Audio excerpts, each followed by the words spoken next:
Ang gobyerno ngayon ay hindi Marcos. Ang gobyerno ngayon ay Romualdez at Araneta.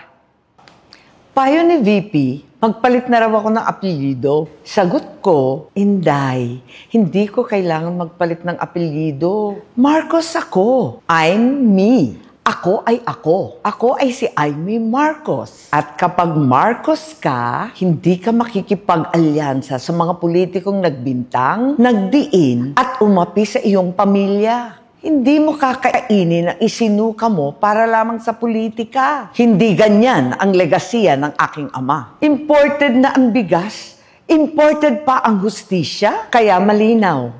Ang gobyerno ngayon ay hindi Marcos. Ang gobyerno ngayon ay Romualdez at Araneta.